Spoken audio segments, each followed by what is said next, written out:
ভর্তি পরীক্ষার্থীরা কি অবস্থা?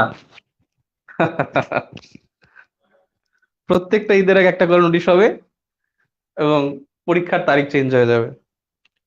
ভাল লাগতেছে না? অসাধারণ। এরকমের সুযোগ আর কেউ পাবে না।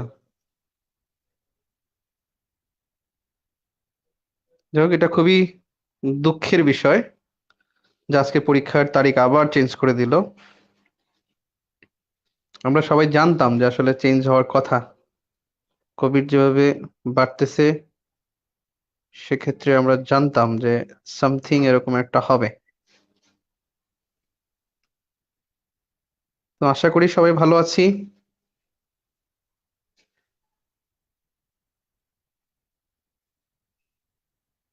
ওয়ালাইকুম আসসালাম।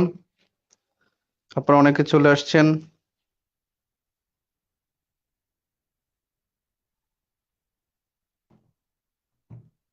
রিল্যাক্সের বিষয়। তার মানে 2 অক্টোবর যদি খাওয়া নিটের পরীক্ষা হয়, খাওয়া নিটের পরীক্ষা 2 অক্টোবর। বলেন তো ঘ ইউনিট কবে? ঘ ইউনিটের পরীক্ষা কবে?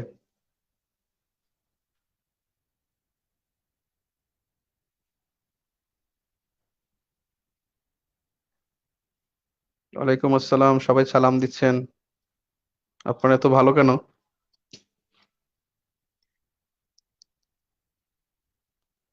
ঘ ইউনিটের পরীক্ষা কবে? 23 অক্টোবর। ওরে আল্লাহ রে! 23 অক্টোবর হলো ঘ। ডি ইউনিট 23 অক্টোবর, আর বি ইউনিট হলো 2 অক্টোবর। তাহলে যারা ডি ইউনিট আছে তারা সময় পাচ্ছে কত? সময় পাচ্ছেন কত? জুলাই মাসে এখনো আছে 31, এখনো আছে 17 দিন। ঈদের জন্য 7 দিন মাইনাস, সবার জন্য 10 দিন। অগস্টের অগস্ট মাসে আছে 31 দিন। সেপ্টেম্বর মাসে আছে 30 দিন। সেপ্টেম্বর মাসে 30 দিন। অক্টোবর মাসের ডি ইউনিট যারা, অক্টোবর মাসে তারা পাচ্ছে 22 দিন।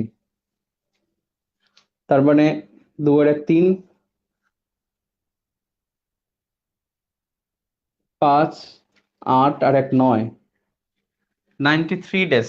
আমরা যদি ঈদের 7 দিন মাইনাস করি, ডি ইউনিট এখন থেকে 93 দিন সময় পাবে ঈদ 7 দিন কাটায়াও, ইনশাল্লাহ। আর ডি ইউনিট যারা, বি ইউনিট যারা, তারা অগাস্টের 31 দিন, সেপ্টেম্বরের 30 দিন, আর অক্টোবরে পাবে 1 দিন। 2 3 3 6 আর 1 7, 72 দিন।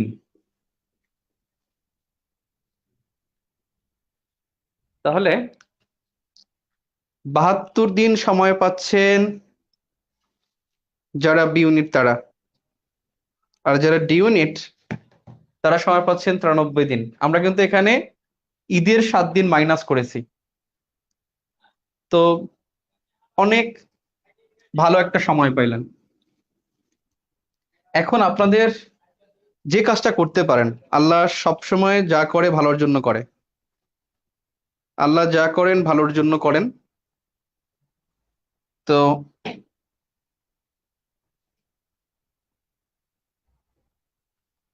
আল্লাহ যা করেন ভালোর জন্য করে থাকেন। আমি একটুখানি আমরা গ্রুপটা একটু শেয়ার দিয়ে দেই, সবাই যেহেতু দেখতেছেন।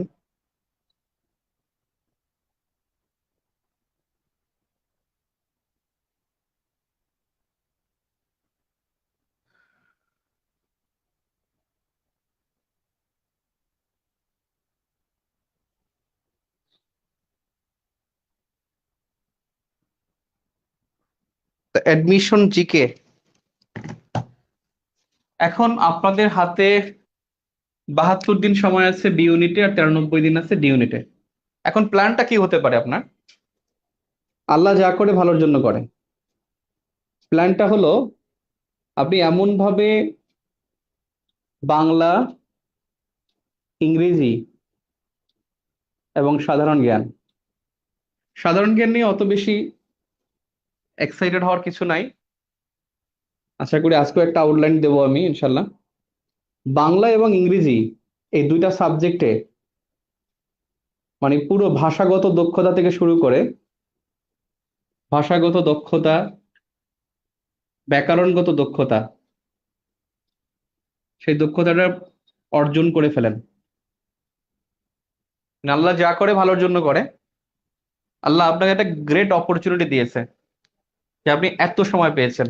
আমিও কম সময় পাইনি। আমার রেজাল্ট দিয়েছিল 26 সেপ্টেম্বর। 200 সাল বলবো? আচ্ছা বইলেই দে, এখন তো বুইড়া খাটাস হয়ে গেছে।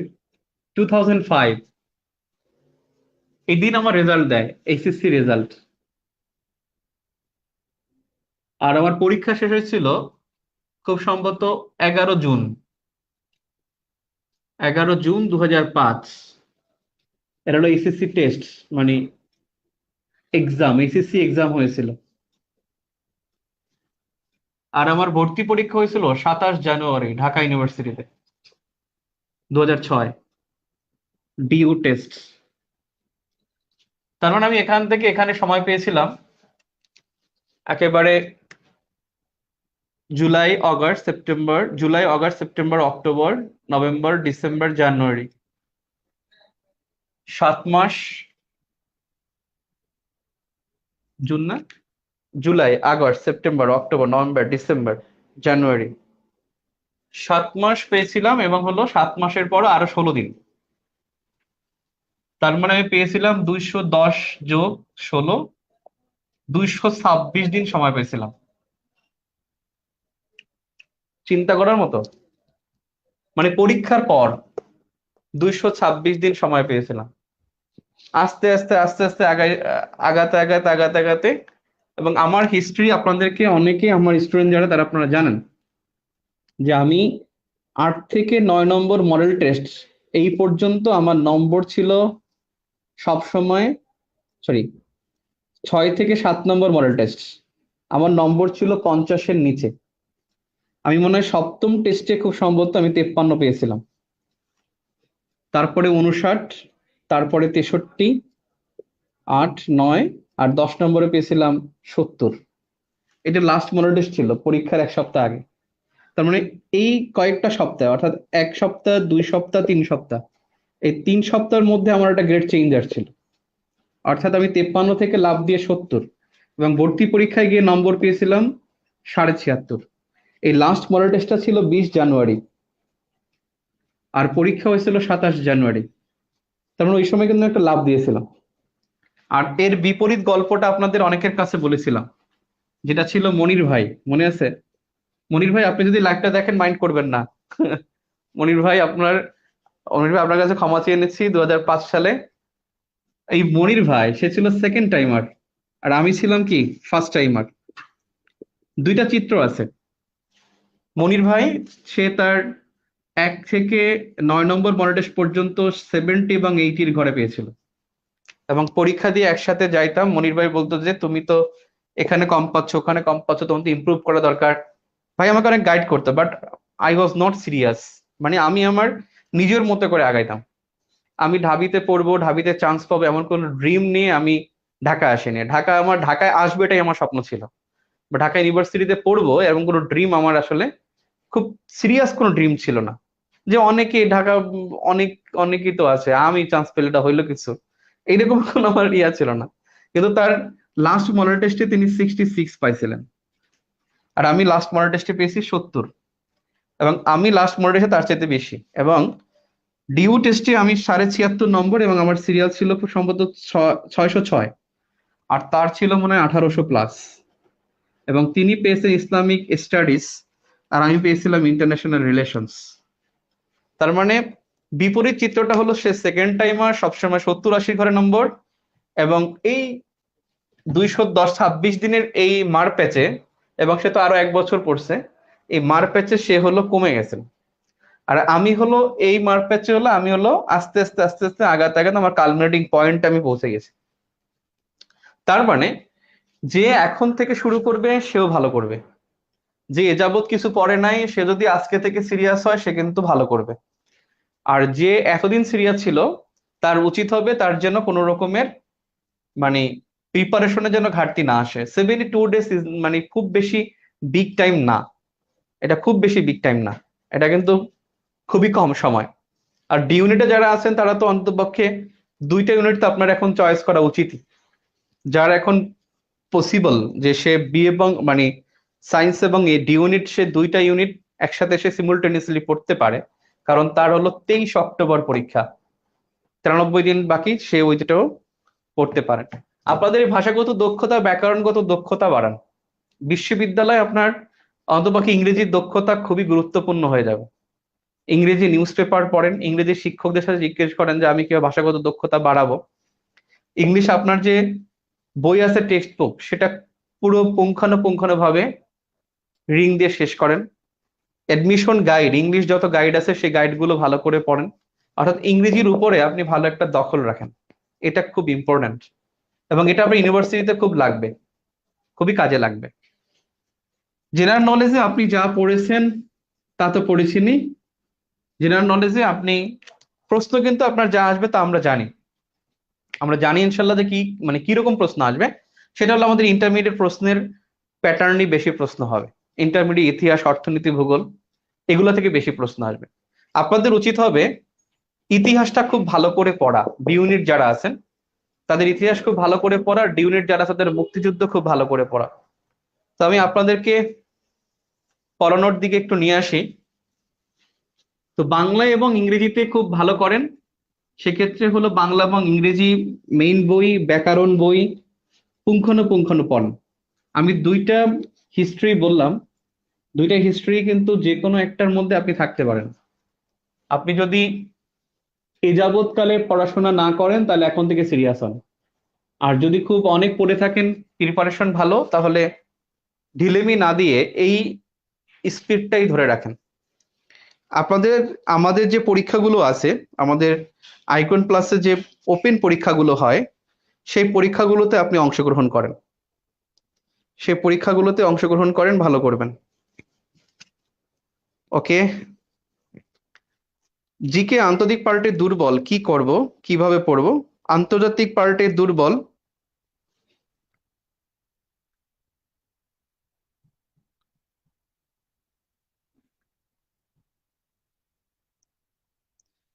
আন্তর্জাতিক আন্তর্জাতিক পার্টে দুর্বল, ভালো কথা। আপনাদের দুর্বলতা নিয়ে শুনতে চাই, আগামী 1 মিনিট দুর্বলতা নিয়ে কথা বলবেন। নবম দশমের ইতিহাস বই গেলা উচিত, হ্যাঁ গেলা উচিত। এটা যদি ভবিষ্যতে যারা মানবিকের শিক্ষার্থী তারা তো অবশ্যই ভবিষ্যতে বিসিএস পরীক্ষা দিবেন অথবা বিজিএস পরীক্ষা দিবেন, যারা লতে পড়বেন, জুডিশিয়ারি পরীক্ষা দিবেন, সিভিল সার্ভিস পরীক্ষা দিবেন, তাদের জন্য তো এগুলো আবার পড়া লাগবে। তো সেই পড়াটা এখন পড়ে রাখলে জানাও হয়ে যাবে, পরীক্ষায় ভালো নম্বরও পাওয়া যাবে। আরিফুর রহমান, আর কত পড়াবেন, ক্লান্তি আসে না? সেটাই তো ক্লান্তি তো কি করবো আর। বাকি বিশ্ববিদ্যালয়গুলো কি পরীক্ষার সময় পিছাতে পারে? নিশ্চিত ভাবে পিছাবে, নিশ্চিত ভাবে পিছাবে। এরপরে হলো দেখি আপনাদের কোন কোন উইক। বিউপি নিয়ে স্যার কিছু বলেন, বিউপি বিগত কোশ্চেনই বেশি আসবে, এটা অনেকবার বলেছি। বাকি বিশ্ববিদ্যালয়গুলো পিছাবে, আপনাদের দুর্বলতা গুলো শুনতেছে, সাধারণ জ্ঞান দুর্বলতা।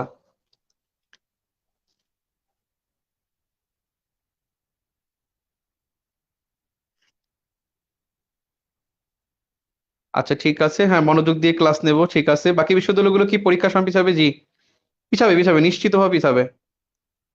আমি একটু আপনাদের দুর্বলতা নিয়ে শুনতে চাই। অর্থনীতি না? গুড, একজন বলছে অর্থনীতি। ওকে, জিকে নিয়ে শুনতে চাই। ইতিহাস দুর্বল, ইন্টারন্যাশনাল অ্যাফেয়ার্স গুড। রিটেন নিয়ে একটু বলেন ভাই। রিটেন একেবারে কন্টেম্পোরারি ইস্যুজ আসবে, কোভিড পড়ে রাখেন, কোভিড।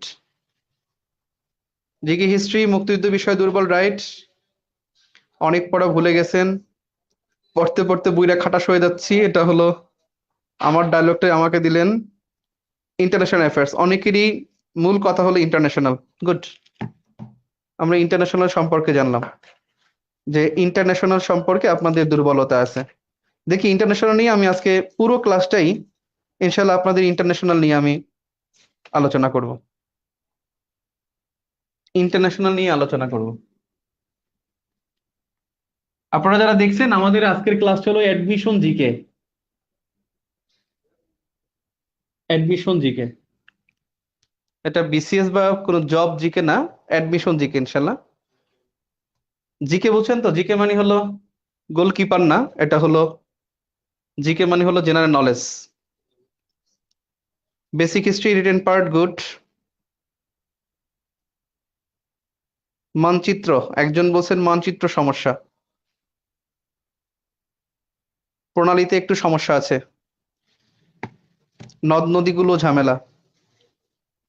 ওকে, আপনাদের আন্তর্জাতিকে আন্তর্জাতিকে আপনাদের যে সমস্যাগুলো বা যে প্রশ্নগুলো হতে পারে সে বিষয়ে আমি বলতেছি। আপনাদের খুব বেশি আসে সংস্থা, সংস্থা থেকে বেশি আসে, সেখানে জাতিসংঘ সবার আগে প্রায়োরিটি পাবে। জাতিসংঘ সবচাইতে বেশি গুরুত্বপূর্ণ। এখান থেকে প্রশ্ন আসবে, একটা দুইটা প্রশ্ন এখান থেকে থাকে। জাতিসংঘ প্রশ্ন আসে। এছাড়া হলো পরে যেটা বেশি গুরুত্বপূর্ণ সেটা হলো সার্ক। অ্যাডমিশন জিকেতে সার্কের গুরুত্ব অনেক। সার্কের পরেই যে গুরুত্বপূর্ণ সেটা হলো বিমস্টেক। সার্কের পরে গুরুত্বপূর্ণ হলো বিমস্টেক। এছাড়া এই তিনটা হলো মানে এ স্টার মার্ক, যেখান থেকে প্রশ্ন আসার সম্ভাবনা অনেক বেশি। তিনটা থেকে প্রশ্ন আসে, এই তিনটা সবার আগে। সংস্থা থেকে যদি বলেন, কিছু সংস্থা আছে, কয়েকটা রাজনৈতিক অর্গানাইজেশন আছে, যেমন ওআইসি, ন্যাম, কমনওয়েলথ। এই তিনটা সংস্থা হলো এই তিনটার পরে গুরুত্বপূর্ণ। OIC, NAM, Commonwealth. আর এই তিনটার মধ্যেই বাংলাদেশ যুক্ত। তিনটার মধ্যেই বাংলাদেশ আছে, তাই তিনটার গুরুত্ব আছে। এটা হলো Arab league. Arab league, NATO. Arab league, NATO, G7, BRICS, NDB. BRICS অনেকবার আসছে, এনডিবিও আপনাদের পরীক্ষা আসছে, ডি ইউনিটে আসছে। BRICS, NDB, AIIB, G8। এগুলো হলো তারপরে গুরুত্বপূর্ণ। এবছর যদি বলেন, এবছর এর বাইরে এলডিসি সম্পর্কে জানতে হবে। এর বাইরে জানলে এনডিসি আর আরসিইপি এবং ইউরোপিয়ান ইউনিয়ন, এই তিনটার গুরুত্ব আপনাদের এই বছরের পরীক্ষার জন্য 2020-21 শিক্ষাবর্ষের জন্য গুরুত্বপূর্ণ। একটু খাতা কলম নিয়ে সংস্থা সম্পর্কে এই তথ্যটা লিখে না। এই তিনটার গুরুত্ব মানে এই মাঝখানে এটার গুরুত্ব একটু কম, উপরেরটা গুরুত্ব বেশি এবং নিচেরটার গুরুত্ব সবচেয়ে বেশি। এই দুইটা আগে শেষ করে তারপর মাঝখানে গুলো আপনি পড়বেন। তাহলে সংস্থা থেকে প্রশ্ন আসে, আর আপনাদের অঞ্চল ভিত্তিক প্রশ্ন এসে থাকে। আপনাদের এডমিশন টেস্টে অঞ্চল ভিত্তিক বললে সাউথ এশিয়া এবং সাউথ ইস্ট এশিয়া, এই সব দেশ থেকে সবসময় এখান থেকে প্রশ্ন হয়। সাউথ এশিয়ান যে 8টা দেশ আছে, অনেকবার আসছে। ভুটানের জাতীয় ফুল কি, নেপালের জাতীয় খেলা কি, তারপরে ভারতের জাতীয় পাখি কোনটা, তারপরে ভারতের পার্লামেন্ট থেকে প্রশ্ন আসছে, নেপালের পার্লামেন্টের নাম কি, মালদ্বীপে সেনাবাহিনী নাই সেই থেকে প্রশ্ন। যদিও সেনাবাহিনী আছে, কিন্তু এটা প্রচলিত প্রশ্ন ছিল। এই কয়েকটা দেশ থেকে প্রশ্ন আসে এবং এখান থেকে বেশি অনেকবার আসছে ভিয়েতনামের মুদ্রার নাম, তারপরে মিয়ানমারের রাজধানীর নাম। তার মানে এই কয়েকটা দেশের ঘটনাবলী সব পড়বেন। মুদ্রা, রাজধানী, ভাষা, পার্লামেন্ট এবং সাম্প্রতিক রাজনীতি। সাম্প্রতিক রাজনীতির ক্ষেত্রে কিন্তু খুব গুরুত্বপূর্ণ সবসময় ভারত এবং মিয়ানমার। আমাদের পার্শ্ববর্তী দেশ, এবং এখান থেকে সবসময় প্রশ্ন আসে, বহুবার আসছে। অং সান সুচির দলের নাম কি? NLD, national league for democracy. এখন মিয়ানমারে সামরিক শক্তির উত্থান থেকে ব্যাকগ্রাউন্ডে প্রশ্ন হতে পারে। তার মানে সাউথ ইস্ট এশিয়ার গুরুত্ব একটু বেশি। রিসেন্ট পাস্টে কয়েক 7-8 বছরে কোরিয়া, জাপান এবং চায়না, এই তিনটা দেশের প্রভাব বাংলাদেশে অনেক, এবং এই তিনটা দেশ থেকে, বিশেষ করে জাপান এবং চায়না থেকে বহুবার প্রশ্ন এসেছে, আর দেখা যায়, নিচে দেখা যায় না এই পর্যন্ত। তাহলে কোরিয়া, জাপান, চায়না, এই তিনটা দেশের সাথে পড়বেন। আপনাদের যাদের কাছে আইকন প্লাসের 2 নম্বর না 4 নম্বর শিট, 2 বা 4 নম্বর শিট, 4 নম্বর লেকচার, আইকন প্লাসের লেকচার শিট 2 বা 4, এই 2 বা 4 নম্বর শিটে এখান থেকে খুব ভালো আলোচনা দেয়া আছে। প্রত্যেকটা দেশ সম্পর্কে এখানে আলোচনা করা আছে 2 নম্বর অথবা 4 নম্বর লেকচার শিটে।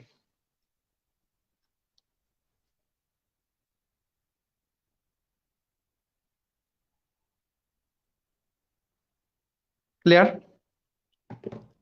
আমি কিন্তু আন্তর্জাতিকে কি কি আসতে পারে তার একটা আউটলাইন দিচ্ছি, এরপরে যত সম্ভব আমরা আলোচনা করবো ইনশাল্লাহ। যেহেতু পরীক্ষার তারিখ বাড়ানো হয়েছে, আমাদের যে নির্দিষ্ট ক্লাস ছিল সেই ক্লাস থেকে আমরা ক্লাসগুলো বাড়াবো, ইনশাল্লাহ বাড়ানোর চেষ্টা করবো। 3 নম্বর, 3 নম্বরে হলো রাজনীতি। আন্তর্জাতিক রাজনীতি থেকে প্রশ্ন আসে। আন্তর্জাতিক রাজনীতিতে বহুবার প্রশ্ন আসছে, বহুবার, সেটা হলো ইসরায়েল ইস্যু। ফিলিস্তিন ইস্যু বহুবার। পিএলও প্রতিষ্ঠাতা কে? ইন্তিফাদা কি? পবিত্র নগরী কোনটা? তারপরে হলো আহ ঈশ্বরের ভূমি কোনটা? ইসরায়েল। ইসরায়েল ফিলিস্তিন সম্পর্কে এটা হলো চির সাম্প্রতিক, সব সময় আসে ফিলিস্তিন ইসরায়েল, এই ঘটনাবলী থেকে প্রশ্ন আসে। রাজনীতির ক্ষেত্রে সবসময় যদি বলেন আলোচিত একটা বিষয়, সেটা হলো মধ্যপ্রাচ্য। মধ্যপ্রাচ্য থেকে আমাদের অনেক প্রশ্ন আসে, তবে এবছর মধ্যপ্রাচ্যের চাইতেও আফগানিস্তান গুরুত্বপূর্ণ। আফগানিস্তান ও তালেবান একটু গুরুত্বপূর্ণ, এবং আন্তর্জাতিক রাজনীতি থেকে ডি ইউনিটে বেশি আসে। ডি ইউনিটে, বি ইউনিটে এখান থেকে প্রশ্ন একটু কম আসে, ডি ইউনিটে এখান থেকে খুব বেশি প্রশ্ন হয়। ইউএসএ, ইউকে, এই দুইটা দেশের সরকার নিয়ে প্রশ্ন হয়, কারণ এই দুইটা দেশের সরকারের মধ্যে, এশিয়ার মধ্যে কে সরকারে জায়গা পায়, মুসলমানদের মধ্যে কে নেতা হলো, তারপরে হলো এখানে আহ কে কি আবিষ্কার করলো, এই দুই দেশের তো বেশি থাকে। এবং এই দুইটা দেশে সেই জন্য দুটো দেশের সরকার থেকে প্রশ্ন হয়। অনেকবার আসছে ইলেকট্রাল ভোট কয়টা, অনেকবার আসছে যে মার্কিন, ওই যেমন পার্লামেন্ট ভবনের নাম কি? ওয়েস্টমিনিস্টার। এই প্রশ্ন আসছে 2013 সালে, যে ব্রিটিশ পার্লামেন্ট ভবনের নাম কি? ওয়েস্টমিনিস্টার। অর্থাৎ এই ইউএসএ এবং ইউকে থেকে এর সরকার এবং এর প্রেসিডেন্টের নাম আসে, প্রধানমন্ত্রীর নাম আসে, এর আহ আহ, পররাষ্ট্রমন্ত্রী, অর্থমন্ত্রীর নাম এখানে আসে। বাসভবন তো আসছি, ব্রিটিশ প্রধানমন্ত্রীর বাসভবন 10 নম্বর ডাউনিং স্ট্রিট, ইউএস এর প্রেসিডেন্টের বাসভবন হলো হোয়াইট হাউস। তার মানে ইউএসএ ইউকে সরকার গুরুত্বপূর্ণ। কাশ্মীর, কাশ্মীর যদিও আলোচনায় আমাদের রাখতে হয়, এবছর একটু কম গুরুত্বপূর্ণ, তবে আবার গুরুত্বের দিকে আসছে। কাশ্মীর আমাদের রাখতে হয়, এটা চির সাম্প্রতিক। কাশ্মীর, ফিলিস্তিন বা জেরুজালেম, মধ্যপ্রাচ্যের মধ্যে এবছর আফগানিস্তান ও তালেবানের গুরুত্ব বেশি। আর এইটার কারণে তো হামাসের গুরুত্ব বেশি। হামাস, তালেবান, মধ্যপ্রাচ্য, আফগানিস্তান, ইউএসএ, ইউকে সরকার এবং কাশ্মীর। আর রাজনীতির মধ্যে এখানে এই জায়গার রাজনীতি তো গুরুত্বপূর্ণই, ভারত মিয়ানমারের রাজনীতি, এবং এটার সাথে এই দক্ষিণ এশিয়া, দক্ষিণ পূর্ব এশিয়ার রাজনীতি তো যুক্ত করে পড়তে হবেই।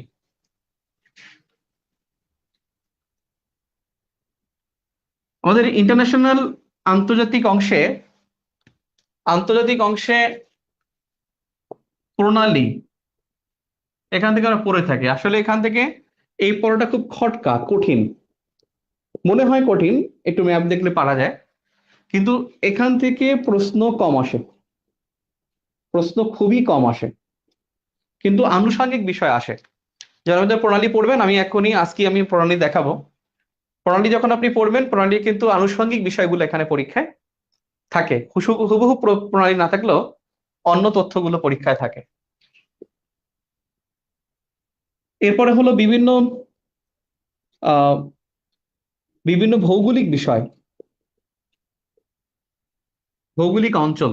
আমি ওই অঞ্চলটা বলছি যে স্পেশালি দক্ষিণ এশিয়া, দক্ষিণ পূর্ব এশিয়া গুরুত্বপূর্ণ, কিন্তু ভৌগোলিক অঞ্চলের মধ্যে যেমন আপনাদের আসে যেমন ইস্ট এশিয়ান মিরাকল, এটা কোন জায়গায়? বিশেষ করে আগে জগন্নাথ এটা প্রায় প্রশ্ন আসতো, ইস্ট এশিয়ান মিরাকল কারা কারা। প্রশ্ন আসে প্রশ্ন আসে আপনার গোল্ডেন ট্রায়াঙ্গেল,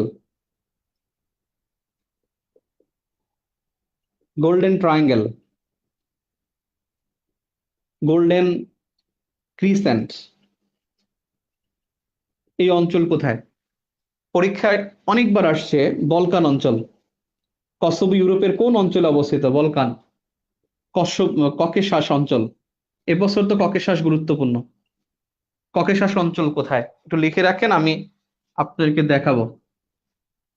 সাব সাহারা অঞ্চল বহুবার আসছে, সাব সাহারা অঞ্চল কোথায়?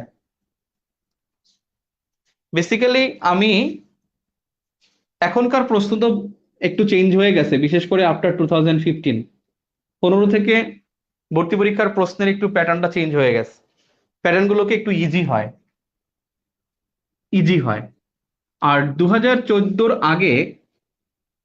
আগে বিশেষ করে আমি যখন পড়াতাম 2010, 11, 12, 13 এবং 14, এই 5টা বছর পড়াতে আমার অনেক কষ্ট হয়েছে। অ্যাডমিশনে আমি যখন পড়াতাম, এখন বিসিএস এ যে কষ্ট করি তার চেয়ে বেশি কষ্ট ওই সময় করতাম, কারণ ওই সময় অনেক ডিপ কোশ্চেন হইতো। ওই সময় বিসিএস কোশ্চেন তো একেবারে পানি ছিল। বিসিএস কোশ্চেন যে বাংলাদেশের মুক্তিযুদ্ধের 11টি সেক্টর, এটা যে কতবার আসছে কোনো মানে ইয়াত্তা নাই। ময়নামতি যে কয়বার আসছে ইয়াত্তা নাই, মহাস্থানগড় যে কয়বার আসছে ইয়াত্তা নাই। বিসিএস কোশ্চেন মহাস্থানগড় এবছরও আসছে, এবছরই মহাস্থানগড় পূর্ণনগর আসছে। মানে বলতেছি বিসিএস কোশ্চেনের চাইতে অ্যাডমিশন টেস্টের কোশ্চেন 14 পর্যন্ত, মানে এখনকার বিসিএস এর চাইতেও স্ট্যান্ডার্ড হইতো। যারা বিসিএস ক্যান্ডিডেট হয়তো শুনতেছেন, তারা দেখেন যে 14 সালের আগে ঢাকা ইউনিভার্সিটির কোশ্চেন কত স্মার্ট ছিল। 12 সালের কোশ্চেন ওরে বাবা, 13 সালের কোশ্চেন ওরে বাবা। একটা মেয়ে ছিল রিঙ্কি, দুইটা দুইটা গোল্ডেন এ প্লাস ছিল। রিঙ্কি যদি শুনে থাকো, আই এম সরি, কিছু মনে করো না। রিঙ্কি 12 সালে ডি ইউনিটে সে সব সাবজেক্টে, আমাদের ওয়াসি ভাই খুব ভালো করে চেনে, আমরা খুব মনে করতাম যে ও খুব প্লেস করবে। এবং ও 12 সালে এবং 13 সালে দুইবারই সে পরীক্ষা দিয়ে ডি ইউনিটে বাংলাদেশ বিষয়গুলোতে ভালো নম্বর, বাংলায় ভালো নম্বর, ইংলিশে ভালো নম্বর, কিন্তু ইন্টারন্যাশনাল অ্যাফেয়ার্স এর 7.8, 7.5, 8 পায় নাই। 8-এ পাস ছিল তখন, এবং সে ইন্টারন্যাশনাল অ্যাফেয়ার্সে ফেল করছে। এত কঠিন, মানে ও ও মানে 2 বছর ট্রাই করছে, দুইবারই সে ইন্টারন্যাশনাল অ্যাফেয়ার্সে ফেল করেছে। সেই রিঙ্কি পরে চারুকলা ইনস্টিটিউটে চান্স পাইছে, এখন চারুকলা থেকে সে গ্রাজুয়েশন করছে।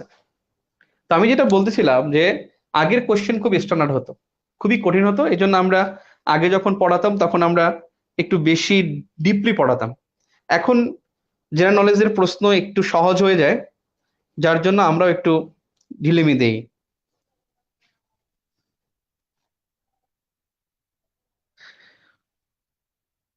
বিসিএস প্রশ্ন বাংলাদেশের রাজধানীও আসছে, হ্যাঁ রাইট, আসছে।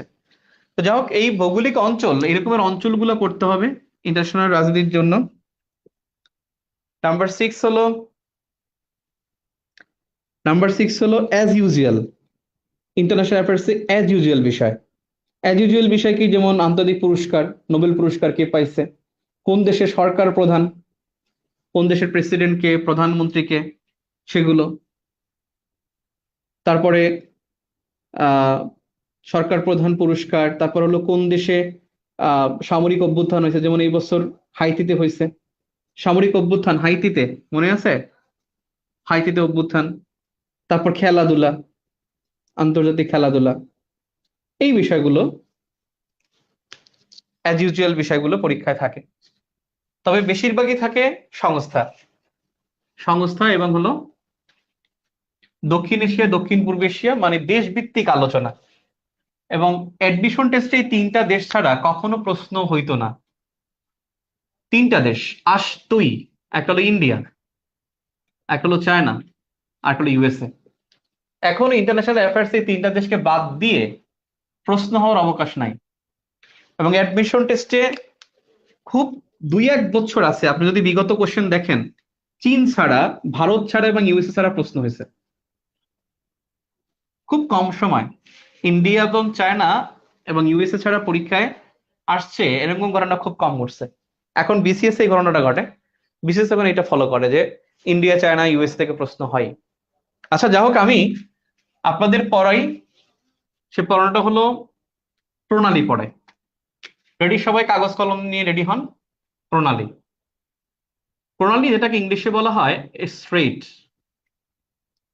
প্রণালী স্ট্রেট এর কাজ হলো সাগর প্লাস সাগর। সাগর প্লাস সাগর মানে সংক্ষেপে বললে ভূমি মাইনাস ভূমি। অর্থাৎ প্রণালী হলো এমন একটা জলরাশি যেটা দুটি সাগরকে যুক্ত করবে আর দুটি ভূমিকে পৃথক করবে। এইটা হলো প্রণালী। তাহলে আপনি যে কাজটা করবেন, এই পাতায় আপনি যেই পৃষ্ঠা লিখবেন সেখানে আপনি 3টা ঘর করে রাখেন। প্রথম ঘরে লিখবেন প্রণালীর নাম, দ্বিতীয় ঘরে লেখেন সংযুক্ত, আর তৃতীয় ঘরে লেখেন বিভক্ত। এই পৃষ্ঠা জুড়ে লিখে আপনি অন্য পাতায় চলে যান, এই পাতাটা ফাঁকা রাখেন। প্রণালীর নাম, সংযুক্ত, বিভক্ত। তাহলে প্রণালীর এটা লিখে পৃষ্ঠা উল্টে আপনি পরের পাতায় চলে যান।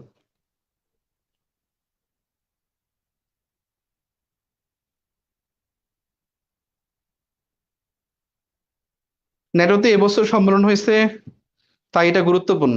না, খুব বেশি যে গুরুত্বপূর্ণ তা না।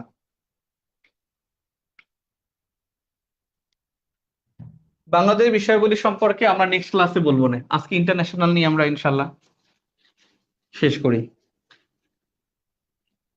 অ্যাডমিশন জিকে মুছে দিলাম। আমি যেভাবে আঁকি সেভাবে আঁকতে হবে। উপরে কতটুকু দেখা যায়? এই পর্যন্ত দেখাবো। ক্লিয়ার? এখানে পুরোটা দেখা যায়? এটা এখানে পুরোটা? একটু কাটছে নিচে, একটু একটু। ওকে, রেডি? আপনি আমার মতো আঁকেন।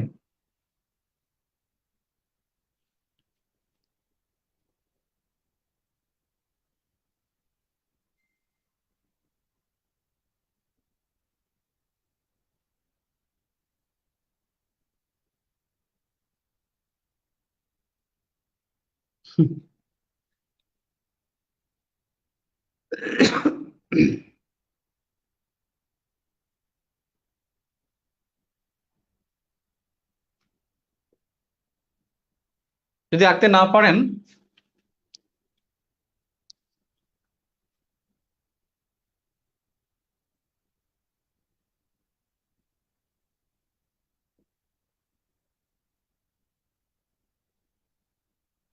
দেখেন আমি লিখে ফেললে আপনার আঁকতে সহজ হবে। আমরা কিন্তু পড়তেছি প্রণালী, দেখা যায় না? এখন আমরা প্রণালী পড়তেছি, সংক্ষেপে বুঝবো আমরা, সময় নাই। এই দেশটা হলো রাশিয়া, রাশা। এটা হলো চায়না, এটা হলো কোরীয় উপদ্বীপ, কোরীয় উপদ্বীপ। এটা হলো তাইওয়ান, তাইওয়ান। এটা হলো জাপান, এটা হলো শাখালিন।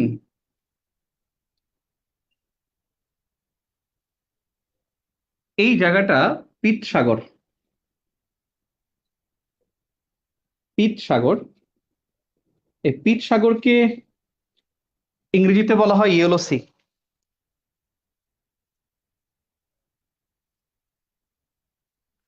এটা হলো পিত সাগর। পিত সাগরকে ইংরেজিতে বলা হয় ইয়েলো সি। ইয়েলো সি, এটা কোরীয় উপদ্বীপ। এখানে জাপান সাগর, এই জায়গাটা হলো জাপান সাগর। এটা জাপান সাগর, এটা জাপান, এটা শাখালিন। এই জায়গায় ওখোটস্ক সাগর, ওখোটস্ক সাগর, ওখোটস্ক, ও খ ট স ক, ওখোটস্ক। আমি যা দিচ্ছি এটা ঢেউ, সাগর তলে ঢেউ থাকবে না, প্রচুর ঢেউ, বিশাল ঢেউ দেখতে পাচ্ছি, বিশাল ঢেউ। এইটা হলো পুচিন সাগর। পুচিন মানে পূর্ব চীন সাগর, পূর্ব চীন সাগর, এখানে দেখা যায়। এইটা হলো দক্ষিণ সাগর মানে দক্ষিণ চীন সাগর, দক্ষিণ চীন সাগর। পৃথিবীতে 53টা প্রণালী আছে কমপক্ষে, কমপক্ষে 53। কিন্তু আমাদের প্রণালী জানতে হয়, অ্যাডমিশন টেস্ট বলি আর বিভিন্ন প্রতিযোগিতামূলক পরীক্ষা বলি, সর্বোচ্চ হলে 11টা জানতে হয়। 11টা প্রণালী জানলে এনাফ, ইনশাল্লাহ। 11টা প্রণালী ঘুরে ফিরে আসে, 11টার বেশি প্রণালী পরীক্ষায় থাকেন। এটা ওখোটস্ক সাগর, আমি কি জুম করে দিচ্ছি, জুম করে দিচ্ছি, জুম ইন না আউট কি বলে এটাকে, ও খ ট স ক, ওখোটস্ক সাগর, ওখোটস্ক সাগর। ক্লিয়ার? আঁকা শেষ। ওখোটস্ক সাগর, রাশিয়া, শাখালিন, শাখালিন, এটাকে শাখারিনও বলে। কেন বলে তা আমি একটু পরেই বলবো। জাপান সাগর, জাপান, কোরীয় উপদ্বীপ, পিত সাগর যেটাকে ইংলিশে বলা হয় ইয়েলো সি, পূর্ব চীন সাগর, দক্ষিণ চীন সাগর, তাইওয়ান, চায়না, রাশিয়া।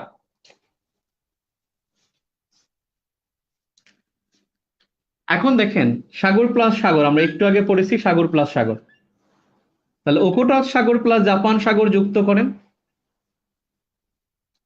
ওখোটস্ক সাগর প্লাস জাপান সাগর যুক্ত করেন। দেখেন তো কে পৃথক হয়ে গেল। ওখোটস্ক সাগর প্লাস জাপান সাগর যুক্ত করলে পৃথক হয় রাশিয়া এবং শাখালিন, রাশিয়া এবং শাখালিন বিভক্ত হয়ে যায়। এই প্রণালীটা হলো 1 নম্বর দিয়ে লেখেন তাতার প্রণালী। দেখা যায় না? ও আচ্ছা, তারপরে এখানে এই প্রণালীটা হলো 1 নম্বর দিয়ে তাতার প্রণালী। তাতার প্রণালী, তাহলে আপনি ওই যে খাতায় লিখছিলেন মনে আছে, তাতার প্রণালী লিখছিলেন, ওই যে আগের মানে আগে লিখছিলেন প্রণালী বক্স, মনে আছে না? একটু আগে লিখছিলেন প্রণালীর নাম, তারপরে সংযুক্ত, তারপর লিখছিলেন বিভক্ত। তাহলে ঘরটা ফিল আপ করে ফেলেন। প্রণালীর নাম হলো 1 নম্বর দিয়ে লেখেন তাতার প্রণালী। তাহলে সংযুক্তর ঘরে কি লেখা যাবে মনে আছে? সংযুক্ত ঘরে হবে ওখোটস্ক প্লাস জাপান সাগর, তাহলে লেখেন ওখোটস্ক সাগর প্লাস জাপান সাগর,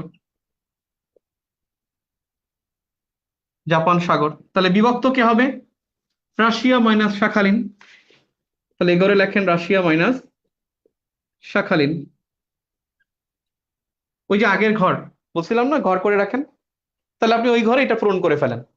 তাতার প্রণালী ওখোটস্ক সাগর প্লাস জাপান সাগর, বিভক্তের ঘরে লিখবেন রাশিয়া মাইনাস শাখালিন।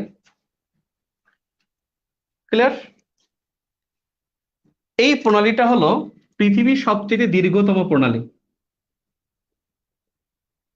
পৃথিবীর দীর্ঘতম প্রণালী হলো তাতার প্রণালী। তাহলে পৃথিবীর সবচেয়ে দীর্ঘতম প্রণালী কোনটা?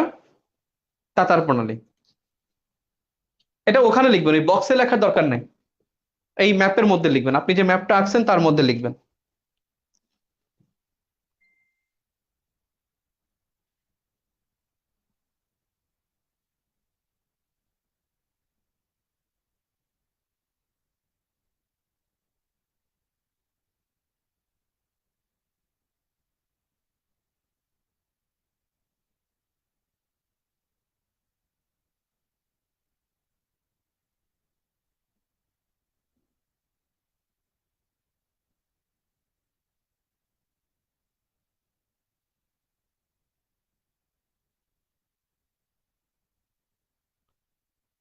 এই ছবি যাবি ভাবি ঢাবি যাই বলেন, বুঝছেন, ছবি ভাবি ডাবি যাবি যা বলেন, সব পড়াশোনা একই, একই পড়াশোনা। আপনারা কি ক্লাস করতেছেন, কেউ লিখতেছেন, এমন কেউ আছেন যে ভালোভাবে লিখতেছেন, নাকি সবাই হাবিজাবি কমেন্টের জন্যই ব্যস্ত?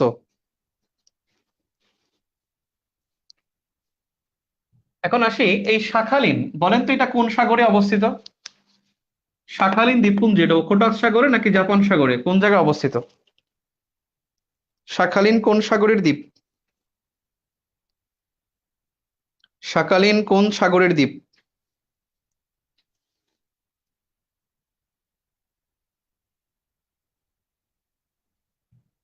গুড। যারা লিখতেছেন তাদের থ্যাঙ্কস। গুড, যারা লিখতেছে তারা হাবিজাবি কমেন্ট করতেছে না। Good, thank you. একজন বলছেন জাপান সাগর। গুড। বেসিক্যালি এটা জাপান সাগরও না, ওকোটাক সাগরও না, এটা হলো প্রশান্ত মহাসাগরে।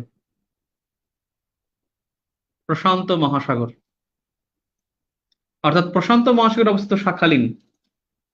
এই শাখালিন রাশিয়ার দখলে,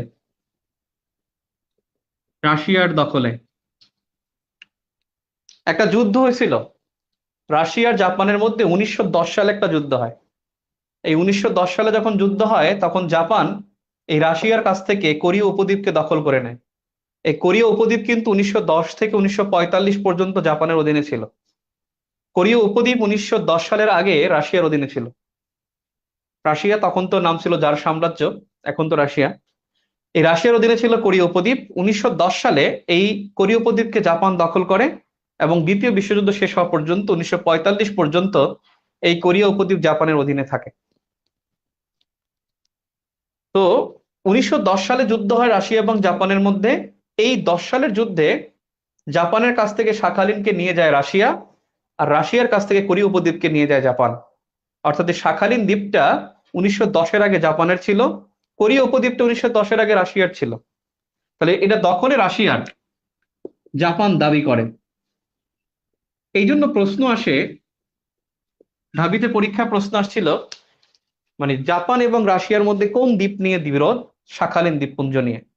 এখন আপনি অনেক জায়গায় দেখবেন লেখা শাখা ঋণ, শাখা ঋণ লেখা দেখেন অনেক জায়গায়, লিন না ঋণ। এটার কারণ হলো জাপান, জাপানিজ ল্যাঙ্গুয়েজে আর শব্দটা নাই। আমরা যেটা র বলি না, যে অ্যাকসেন্ট আমরা র করি বা আর করি, সেই অ্যাকসেন্ট, র অ্যাকসেন্টটা ওদের নাই। ওদের, সরি, ল অ্যাকসেন্ট, আমি দুঃখিত। আমরা যে ল অ্যাকসেন্ট করি, যে লাভ বলি, ওরা কিন্তু লাভ বলে না, রাব বলে। ওদের ল্যাঙ্গুয়েজে ওরা শাখা লিনটাকে শাখা ঋণ বলা হয়। এই জন্য এই শাখা ঋণ বা শাখা লিন, লিন বললে রাশিয়ার নাম, আর ঋণ বললে জাপানিজ নাম। জাপানিজ নাম শাখারিন আর রাশিয়ার নাম হলো শাখালিন। যা হোক, এই শাখালিন দ্বীপপুঞ্জ এটা দখল হলো রাশিয়ার, দাবি করে জাপান। একটু ক্লিয়ার। এবারে দেখেন, জাপান সাগর আর পূর্ব চীন সাগর যোগ করেন। জাপান সাগর আর পূর্ব চীন সাগর যোগ করেন, যোগ করেছেন? যোগ করলে দেখবেন এখানে বিভক্ত হয় কোরিয়া উপদ্বীপ আর হলো জাপান। কোরিয়া উপদ্বীপ কেন? উপদ্বীপের 3 দিকে পানি থাকে, একদিকে স্থল থাকে। এই কোরীয় উপদ্বীপের এদিকে পিত সাগর, এদিকে জাপান সাগর, নিচে তো পূর্ব চীন সাগর। 3 দিকে পানি, একদিকে রাশিয়া এবং চীনের কিছু অংশ, রাশিয়া এবং চীনের কিছু অংশ। এই কোরীয় উপদ্বীপের উপরে উত্তর কোরিয়া, নিচে হলো দক্ষিণ কোরিয়া। এটার 38 ডিগ্রির উপরে হলো উত্তর কোরিয়া, 38 ডিগ্রি নিচে হলো দক্ষিণ কোরিয়া। 38 ডিগ্রি উত্তর অক্ষরেখা, 38 ডিগ্রি উত্তর অক্ষরেখার এখানেই গেছে 38 ডিগ্রি উত্তর অক্ষরেখা। এই 38 ডিগ্রি উত্তর অক্ষরেখা, যদিও উত্তর কোরিয়া বলে যে 33 ডিগ্রি, এজন্যই তারা ওদের সাথে দ্বন্দ্ব। এই 38 ডিগ্রি উত্তর অক্ষরেখা হলো, উপরে হলো উত্তর কোরিয়া, নিচে হলো দক্ষিণ কোরিয়া। আর দুই কোরিয়ার মধ্যে বিরোধ হলো এই পিত সাগর নিয়ে। এই পিত সাগর হলো খনি সমৃদ্ধ সাগর। এই পিত সাগর নিয়ে বিরোধ হলো উত্তর কোরিয়া এবং দক্ষিণ কোরিয়ার মধ্যে। এবং এখানে কিন্তু এই সাগরের মধ্যে দুই কোরিয়ার মাঝে একটা সীমারেখা আছে, যেটা পরীক্ষায় আসে। এই জায়গায়, মানে ব্যাপারটা আমি একটু এখানে দেখাই, এদিকে তাকাই, ওদিকে তাকাবো না। মানে এই রকমের তো, এই তো কোরীয় উপদ্বীপ, তো এদিকে গেছে 38 ডিগ্রি উত্তর অক্ষরেখা, আর এইটা হলো 33 ডিগ্রি উত্তর অক্ষরেখা। এখন উত্তর কোরিয়া মনে করে যে তাদেরকে 33 ডিগ্রি উত্তর অক্ষরেখা বিভক্ত করেছে, এই জন্য তারা ঠেলতে ঠেলতে এই রেখাটাকে এদিকে নিয়ে আসছে, একেবারে এদিকে নিয়ে আসছে, এদিকে ঠেলতেছে। এখন দক্ষিণ কোরিয়া এদিকে ঠেলতে দেয় না, সে চায় যে ওখানে যাবে, আর ও চায় যে এইটাকে এইখানে আনবে, আর দক্ষিণ কোরিয়া চায় যে এটাকে উপরে নিয়ে যাবে। 38 উত্তর অক্ষরেখার মাধ্যমে জাতিসংঘ 1945 সালে কোরিয়াকে বিভক্ত করে। পরীক্ষা আসে কিন্তু। কোরিয়াকে 38 ডিগ্রি উত্তর অক্ষরেখার ভিত্তিতে জাতিসংঘ বিভক্ত করে 1945 সালে। বিভক্ত করেছে 1945 সালে। স্বাধীন 48 কিন্তু বিভক্ত 45। আমাদের গাইডগুলোতে উল্টো দেয়া আছে যে বিভক্ত 48, স্বাধীন 45। আসলে স্বাধীন হয়েছে কিন্তু 48 সালে। তো ওরা এদিকে ঠেলে আর ওরা ওদিকে ঠেলে। তো যা হোক, এখানে পিচ সাগর। এখন দক্ষিণ কোরিয়া চিন্তা করছে যেহেতু ঠেলতে ঠেলতে আমাকে শেষ করে ফেলবে, এই জন্য দক্ষিণ কোরিয়া, এটা দক্ষিণ কোরিয়া, এটা উত্তর কোরিয়া, এই দক্ষিণ কোরিয়া দেখলো যে ও যদি এখানে সীমারেখা না দেয় তাহলে দেখা যাবে যে ও কোনাকুনি এদিকে টান দিবে, তখন এই সাগরের আরো বাকি অংশ নিয়ে যাবে। এই জন্য দক্ষিণ কোরিয়া এই জায়গায় এই রেখা বরাবর একটা সীমারেখা দিয়েছে, এবং এটাকে বলা হয় Northern limit line. Northern limit line, এই নর্দার্ন লিমিট লাইন এটা হলো পিত সাগরে দেওয়া হয়। দুই কোরিয়ার সীমারেখা, তবে সেটা হলো পিত সাগরে। নর্দার্ন লিমিট লাইন পরীক্ষায় আসে। নর্দার্ন লিমিট লাইন কোন সাগরে? পিত সাগরে। পিত সাগরকে ইংলিশে বলা হয় ইয়েলো সি। এখন এটার রং কি ইয়েলো? না। আপনি পিত কয়লা, পিত কয়লার রং কি হলুদ? পিত কয়লার রং কিন্তু কালোই। কালো তো কয়লা তো কালোই হবে, এর উপর হলুদ কয়লা হবে না কিন্তু। যাও, পিত সাগর নিয়ে দুই কোরিয়ার মধ্যে বিরোধ। 33 ডিগ্রি সীমারেখা, এই সাগরের মধ্যে যে সীমারেখা তার নাম নর্দার্ন লিমিট লাইন। দিয়েছে কে? দক্ষিণ কোরিয়া। কোথায়? পিত সাগরে। এবং তাদের মধ্যে 38 ডিগ্রি উত্তর অক্ষরেখার মাধ্যমে 45 সালে বিভক্ত করা হয়। বিরোধ হলো, মূল বিরোধ হলো পিত সাগর নিয়ে। এখন উত্তর কোরিয়া বুদ্ধিমান, ও তো এদিক দিয়ে ঠেলে নাই, কারণ ওদিকে তো পিত সাগর নাই। ঠেলছে এদিক দিয়ে, কারণ এদিকে পিত সাগর আছে। আপনি দেখবেন উত্তর কোরিয়া দক্ষিণ কোরিয়া সীমারেখা কিন্তু সমান্তরাল না। আপনি যদি মানচিত্র দেখেন দেখবেন যে একটু বাঁকা, বাম দিকে একটু নামানো। ওদের কিন্তু এখান থেকে কি না, খুব একটা উপরে না। ক্লিয়ার? তো যা হোক, এটা 33 ডিগ্রি চাইতে আরো কম, কিন্তু ও দাবি করে যেখানে আসছে ওটা 33 ডিগ্রিও না, আরো কম, আরো বেশি আর কি, 36-37 আর কি। ওরা চাইতেছে যে 33 পর্যন্ত নিয়ে আসবে, কিন্তু পারতেছে না। একবার পরীক্ষা আসছিল, দুই রেখে বিভক্ত করেছে কোন রেখা? খুব সম্ভবত 2006 সালে। আপনারা দেখবেন লেকচার 9 আছে। ওই প্রশ্ন কিন্তু 38 ডিগ্রি অপশনই ছিল না। এখন আমরা যারা কম বুঝি তারা বলি যে 33 কেটে 38 বানায় উত্তর করো, কিন্তু আসলে 33 ডিগ্রি, কারণ উত্তর কোরিয়া দাবি করে 33, আর ইউএন বিভক্ত করেছে 38 ডিগ্রি। 2006 সালে প্রশ্নই ছিল দুই কোরিয়া বিভক্ত হয় কোন রেখার মাধ্যমে, সেখানে 38 ডিগ্রি অপশনে ছিল না। একটু লেকচার 9-10 এর মধ্যে পাবে বিগত প্রশ্নটা অপশন সহ। ওকে, আসি। তার মানে এটা হলো 2 নম্বর প্রণালী, সেটা হলো কোরীয় প্রণালী। 2 নম্বর প্রণালী হলো কোরীয় প্রণালী।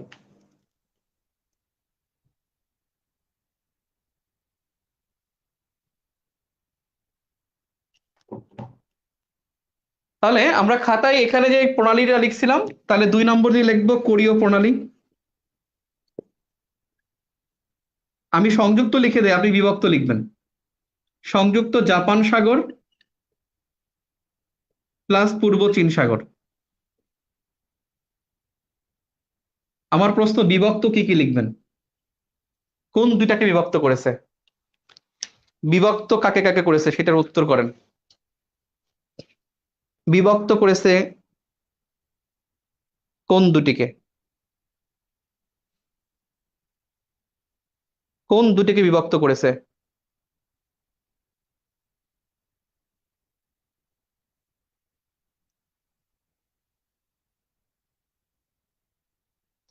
কিম থাইয়ং, উত্তর সঠিক। কাফায়েতুল্লাহ সঠিক, thank you very much. Alif Hossain, thank you. Jafrin Rahman, thank you. Ani Akter, thank you. Humaira Anjum, Humayun Anjum Nisha নাকি, হ্যাঁ নিশফা, নার্গিস জাহান, মাহফুজুর রহমান, খাদিজাতুল কুবরা, আলমগীর হোসেন, রুবেল হোসেন, ইয়াসিন সাগর, বর্ষা বিশ্বাস। বর্ষা বিশ্বাস আপনি কি বললেন, নর্থ কোরিয়া সাউথ কোরিয়া না ভাই? বর্ষা বিশ্বাস আপনারটা হয়নি। Dola Arian, Shahin Akter, Nasim Khandakar, thank you very much. অর্থাৎ বিভক্ত করেছে কোরিয়া উপদ্বীপ ও জাপানকে। কোরিয়া উপদ্বীপ মাইনাস জাপান। গুড। এবারে আমরা আবার ম্যাপে আসি। আবার ম্যাপে আসি, দ্য নর্দার্ন লিমিট লাইন পিত সাগরে দিয়েছে দক্ষিণ কোরিয়া, দুই কোরিয়ার মাঝে, বিভক্ত হয়েছে 1945 সালে। গুড। এবারে আসি, এই জাপান, একটুখানি বলেন তো, জাপান তো দ্বীপ নাকি? জাপান কোন সাগরের দ্বীপ? একজন বলেন তো, জাপান কোন সাগরের দ্বীপ হবে? জাপান কোন সাগরের দ্বীপ?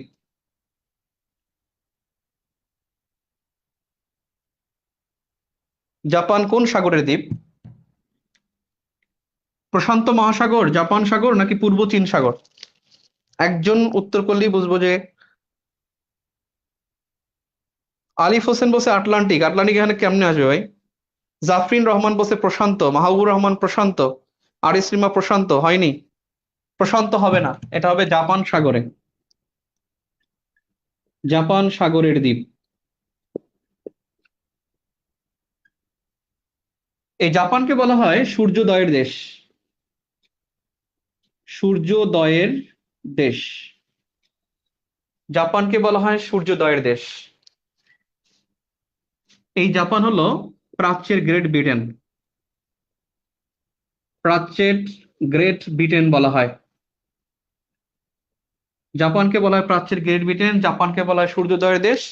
জাপান, জাপান সাগরের দ্বীপ। জাপানকে প্রাচ্যের গ্রেট ব্রিটেন বলা হয় কেন? কারণ গ্রেট ব্রিটেন উত্তর সাগরের, একটা সাগরে চারটা দ্বীপ নিয়ে গঠিত, জাপানও একটা সাগরে চারটা দ্বীপ নিয়ে গঠিত। ভৌগোলিক দৃষ্টিকোণ থেকে গ্রেট ব্রিটেন যেই রকমের একটা সাগরে, উত্তর সাগরে চারটা দ্বীপ, ঠিক তেমনি জাপান সাগরে চারটা দ্বীপ নিয়ে জাপান অবস্থিত। এজন্য জাপানকে বলা হয় প্রাচ্যের গ্রেট ব্রিটেন। এবারে ভাই, পূর্ব চীন সাগর আর দক্ষিণ চীন সাগর যোগ করেন, এখান থেকে যখন স্রোতটা আসবে তখন বিভক্ত হয়ে যাবে চীন ও তাইওয়ান। চীন এবং তাইওয়ান বিভক্ত হবে, এখানে একটা প্রণালী হবে। আবার এদিকটা যোগ করেন না ভাই, যে তাড়াতাড়ি চলে যাব, যে পূর্ব চীন থেকে দক্ষিণ চীন তাড়াতাড়ি চলে যাব, এই তাড়াতাড়ি চলে গেলে আর প্রণালী হবে না, তাহলে তো বিভক্ত হবে তাইওয়ান আর পৃথিবী। এখানে বিভক্ত হবে চীন এবং তাইওয়ান, এই যে প্রণালীটা, এদিক দিয়ে ভাই প্রণালী যোগ করেন না, তাহলে প্রণালী হবে না। এইটা হলো 3 নম্বর, 3 নম্বর প্রণালী। তাইওয়ানের পূর্ব নাম কি? তাইওয়ানের পূর্ব নাম কি? ফর্মোজা। এইটা হলো ফর্মোজা প্রণালী। যাবে না? তাহলে প্রাচ্যের গ্রেট ব্রিটেন, এই বাক্যটা আমরা মুছে ফেলি, নয়তো লেখা যাচ্ছে না। 3 নম্বর, ফর্মোজা প্রণালী, ফর্মোজা প্রণালী। তাহলে ফর্মোজা প্রণালী, এই যে আপনার কাজ হবে এখানে 3 নম্বর দিয়ে ফর্মোজা প্রণালী লেখা। তাহলে ফর্মোজা প্রণালী যুক্ত করছে কাকে, সেটা আপনি লিখবেন, আমি বিভক্তরা লিখে দিলাম।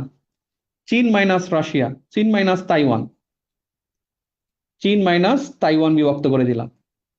আপনি বলেন সংযুক্ত কে হবে? ফর্মোজা প্রণালী কোন দুটি সাগরকে যুক্ত করেছে? ফর্মোজা প্রণালী কোন দুটি সাগরকে যুক্ত করেছে?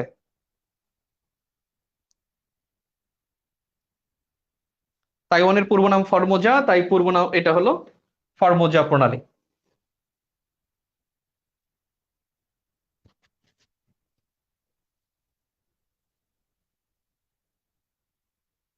ফর্মোজা, কিন্তু আমার প্রশ্ন হলো কোন দুটি সাগরকে যুক্ত করেছে?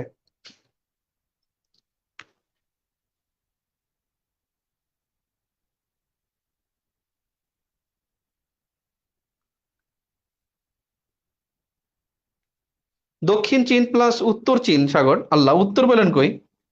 তাসনুবা ফাইরোজ, তার উত্তর সঠিক। তাসনুবা ফাইরোজ। এই টুংকিং কই পেলেন? আল্লাহ, আপনারটা সঠিক না। টুংকিং তো হলো দক্ষিণ চীন সাগরকে তাইওয়ান টংকিং নামে ডাকে, কিন্তু আসলে তো দক্ষিণ চীন। পূর্ব চীন সাগর প্লাস দক্ষিণ চীন সাগর, রাইট? সাদিয়া আক্তার, শম্পা। তাহলে হবে পূর্ব চীন সাগর প্লাস হলো দক্ষিণ চীন সাগর। এখন কে বলতে পারেন তাইওয়ান কোন সাগরের দ্বীপ হবে? পূর্ব চীন নাকি দক্ষিণ চীন সাগর নাকি প্রশান্ত মহাসাগর? এই প্রশ্নের উত্তরটা দেন। তাইওয়ান কোন সাগরে অবস্থিত? তাইওয়ান কোন সাগরে অবস্থিত হতে পারে?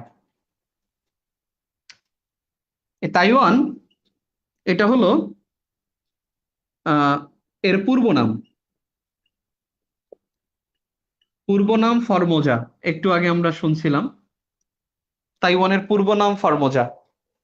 এই তাইওয়ানকে কিন্তু তাইওয়ান নামে ডাকা হয় না, এর রাষ্ট্রীয় নাম হলো রিপাবলিক অফ চায়না।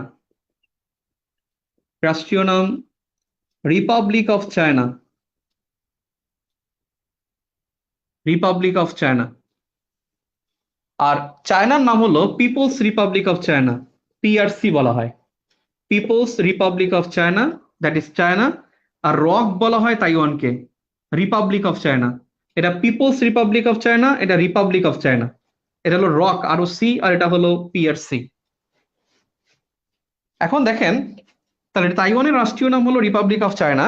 আমি জিজ্ঞেস করছিলাম তাইওয়ান কোন সাগরে অবস্থিত। দক্ষিণ চীন বলছেন কেউ, কেউ পূর্ব চীন, কেউ বলছেন প্রশান্ত মহাসাগর। আসলে এটা পূর্ব চীন সাগরের দ্বীপ।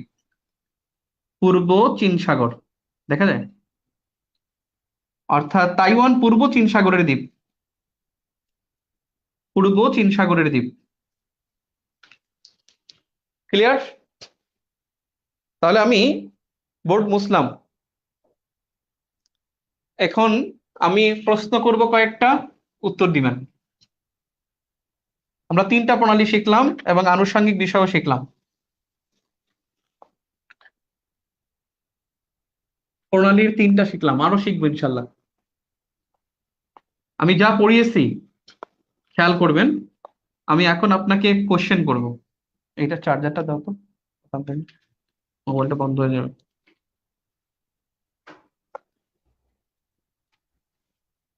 1 নম্বর প্রশ্ন।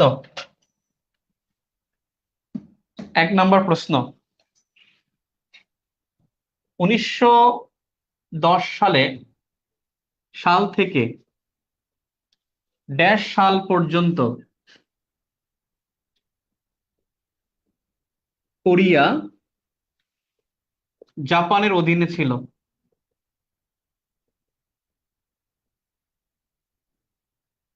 1900 ড্যাশ থেকে ড্যাশ সাল পর্যন্ত।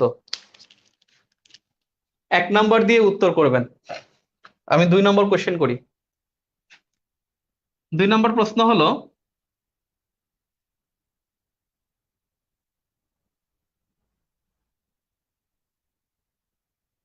2 নম্বর প্রশ্ন হলো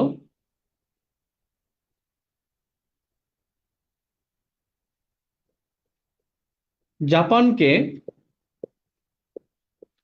প্রাচ্যের ড্যাশ বলা হয়? জাপানকে প্রাচ্যের ড্যাশ বলা হয়? ওকে, 1 নম্বর প্রশ্নের উত্তর অনেকেই দিয়ে যাচ্ছেন। থ্যাংক ইউ বেনজির, সন্দীপ, ইশরাত, শেখ হক শাম্মী, ও শাকিলা হক শাম্মী, দুঃখিত, কায়সার আহমেদ, সুমাইয়া ইসলাম, তাসমিন নাজ, ট্রমা সাহা। গুড। দোলা, মাহফুজুর রহমান মাহফুজ দ্বিতীয় উত্তর দিয়ে ফেলছে, thank you. Good. Shakila Haque, Tanima Pathan, good. তাহলে 1-এর উত্তর হবে 1945, আর 2-এর উত্তর হবে গ্রেট ব্রিটেন। প্রাচ্যের গ্রেট ব্রিটেন বলা হয়। গুড। আচ্ছা, আমি এই প্রশ্নটা আমি বলছিলাম গ্রেট ব্রিটেন কোন সাগরে অবস্থিত? কোন সাগরের দ্বীপ?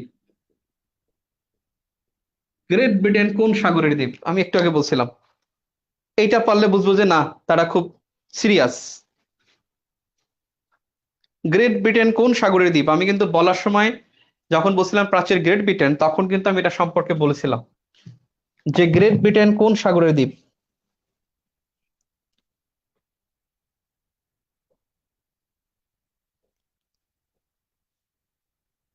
ওকে, আমরা প্রণালীর গ্রেট ব্রিটেন কোন সাগরের দ্বীপ দেখি কে বলতে পারেন। প্রথম যে পারবেন তাকে থ্যাঙ্কস দেওয়া হবে।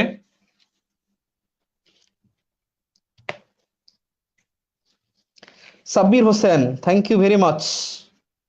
তাসনিমা বলে যে জাপান সাগরের দ্বীপ। গ্রেট ব্রিটেন জাপান সাগরের দ্বীপ বলে এটা জাপান হয় কেন? Mahmudur Rahman Shakil, thank you. আবিদ হাসান বলছে আটলান্টিক। ওরে ভাই। এফ নোমা, নর্থ সি। ইয়েস, উত্তর সাগর। গ্রেট ব্রিটেন উত্তর সাগরের দ্বীপ। উত্তর সাগর, নর্থ সি। আবার উত্তর মহাসাগর বলবেন না কিন্তু, তাইলে হবে না। উত্তর সাগর, উত্তর মহাসাগর বলা যাবে না, উত্তর সাগর। ওকে, এবার আমার মতো আঁকেন। উম উম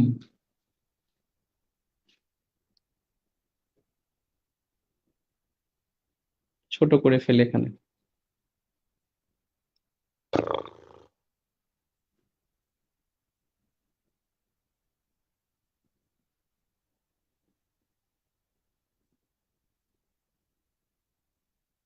আমার আঁকা কিন্তু শেষ, ছোট্ট করে এঁকে ফেললাম। এটা হলো Bangladesh, the beautiful country for Patuakhali. পটুয়াখালীর জন্য বাংলাদেশ সুন্দর, বুঝছেন? Bangladesh is beautiful country for Patuakhali. এটা হলো ইন্ডিয়া, এটা হলো শ্রীলঙ্কা। শ্রীলঙ্কা, শ্রীলঙ্কার মধ্যে স্পেস হবে। এটা হলো মালয় উপদ্বীপ। উপদ্বীপ কেন? একটু আগে বলছিলাম যে তিন দিক পানি থাকবে, সেটা উপদ্বীপ, মালয় উপদ্বীপ। এটা সুমাত্রা, নাম শুনছেন আপনারা? সুমাত্রা। এটা হলো জাভা। এটা হলো বঙ্গোপসাগর, বে অফ বেঙ্গল। বিশাল ঢেউ, সাগর দিলে ঢেউ দিতে হবে। বিশাল ঢেউ দেখতে পাচ্ছি এখানে। বিশাল ভারত মহাসাগর, বিশাল ভারত মহাসাগর। এটা ঢেউ একটু বড় বড়। এটা শ্রীলঙ্কা, এখানে আরব সাগর।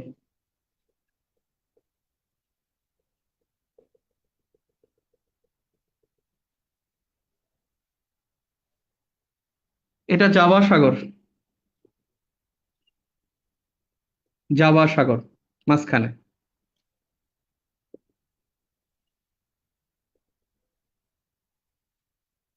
জাভা সাগর। এইটা হলো বর্ণীয়। এখানে লিখতে হবে, উপরে লেখা যাবে না, নিচে লিখতে হবে বর্ণীয়। দাগ দিয়ে ইন্দোনেশিয়া। বর্ণীয়, ইন্দোনেশিয়া। আঁকা শেষ কিনা?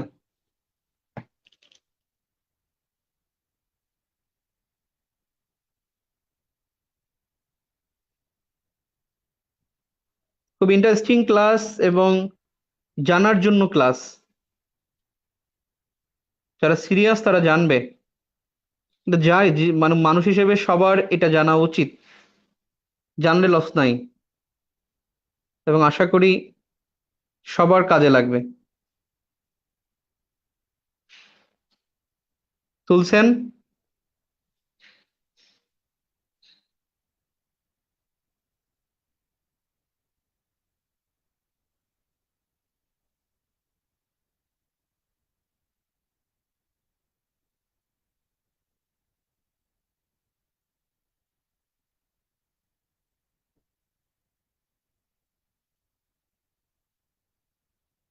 তুলেছেন? তুললে আমি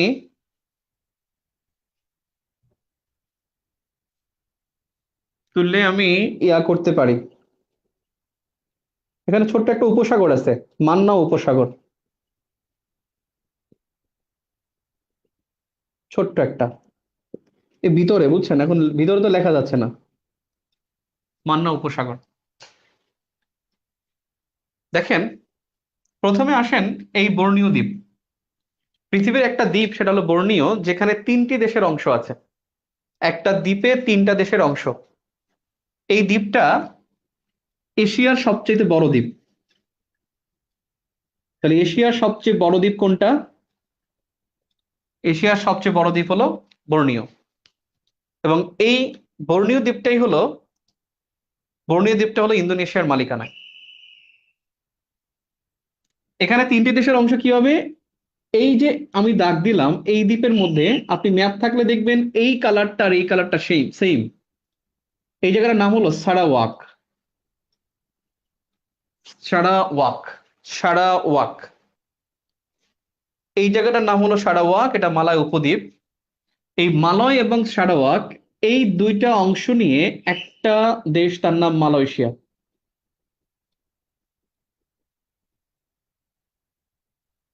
মালয় এবং সারাওয়াক, এই দুইটা দ্বীপ নিয়ে, দুইটা ভূখণ্ড নিয়ে একটা দেশ মালয়েশিয়া।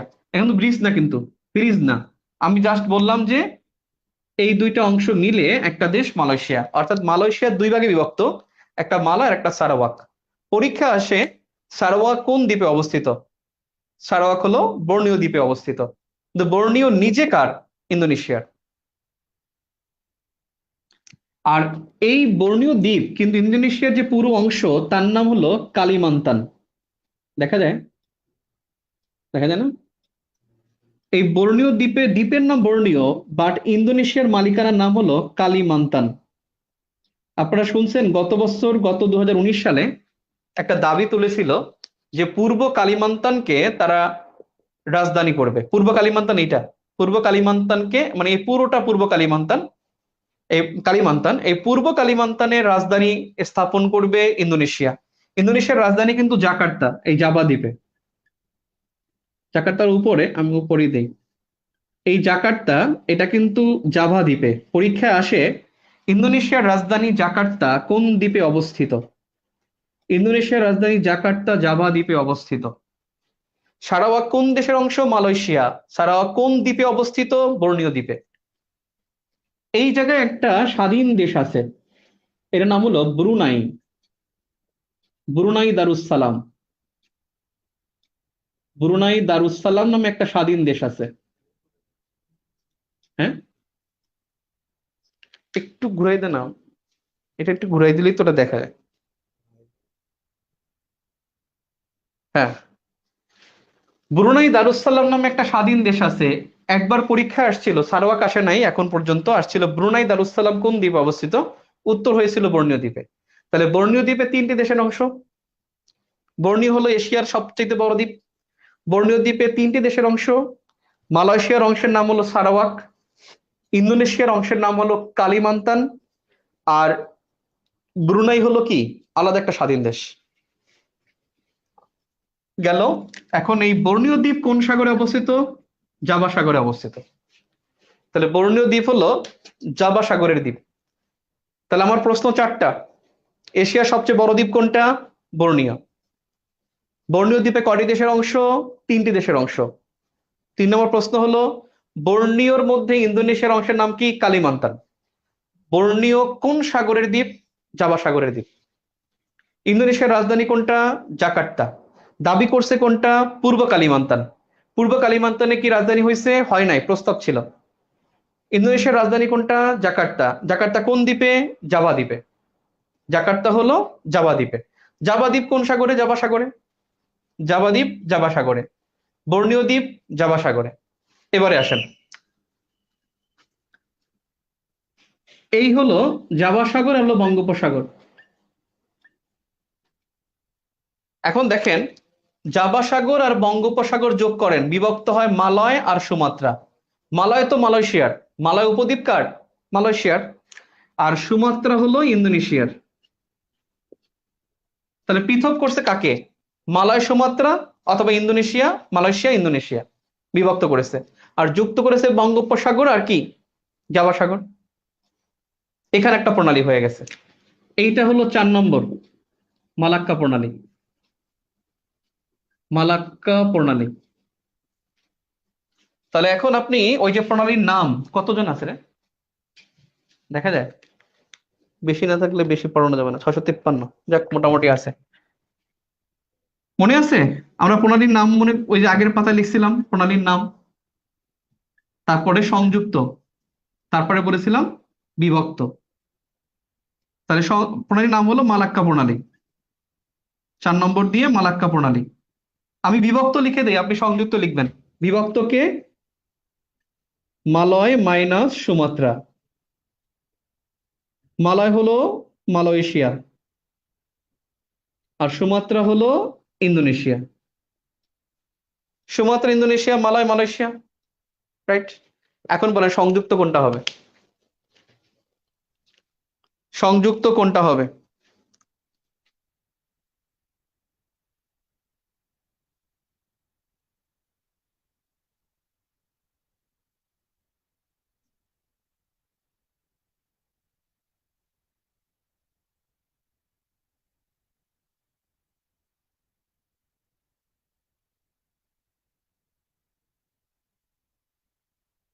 রাইট, হুমায়রা আঞ্জুম নিশফা, সুন্দর।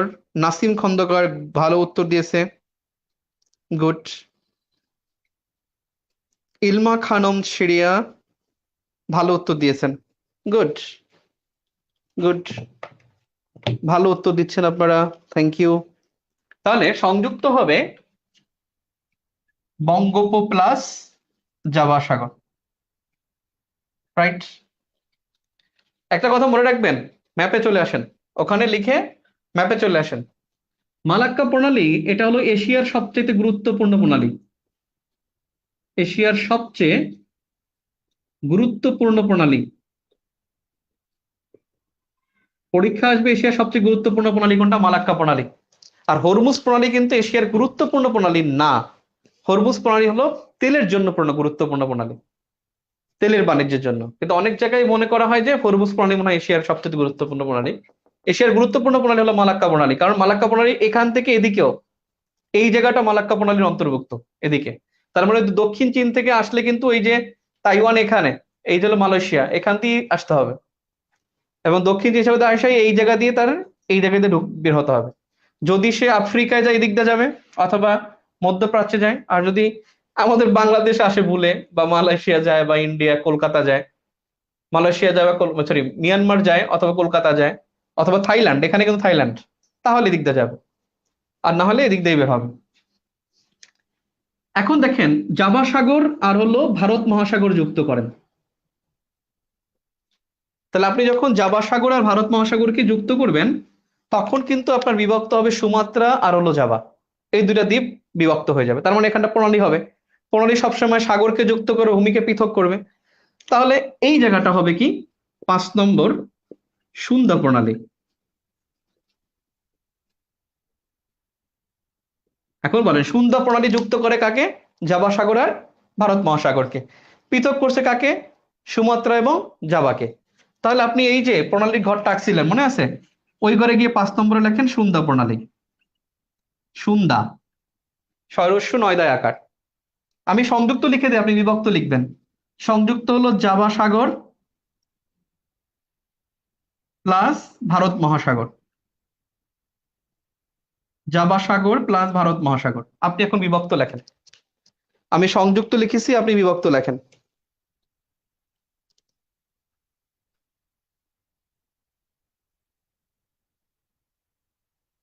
Guide, good. জান্নাতুল ফেরদৌস হিয়া, সে অলরেডি সংযুক্ত লিখে ফেলছে, থ্যাংক ইউ ভেরি মাচ। ও, বিভক্ত কি হবে? বিভক্ত, আমি তো বিভক্ত জানতে চাইছি। বিভক্ত, বিভক্ত সম্পর্কে বলেন। ইয়েস, সুমাত্রা দ্বীপ ও জাভা দ্বীপ। Sabbir Hossain, thank you very much. Sadia Akter Shampa, thank you, thank you. Sumatra minus Java, thank you very much. Sumatra minus Java. তাহলে রাজধানী জাকার্তা জাভা দ্বীপে। এখন বলেন জাভা দ্বীপ জাভা সাগরে, কিন্তু সুমাত্রা কোন সাগরে? এটা আপনার কমন সেন্স, উত্তর করেন সুমাত্রা দ্বীপ কোন সাগরে? সুমাত্রা কোন সাগরে অবস্থিত হতে পারে? সুমাত্রা কোন সাগরে অবস্থিত হতে পারে? সুমাত্রা কোন সাগরে হতে পারে?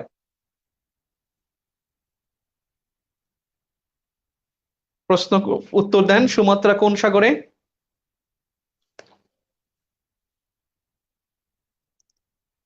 সুমাত্রা, রিফাত রশিদ, তিনি তার উত্তর সঠিক, thank you very much. Farzana কাঠি উত্তর হয়নি।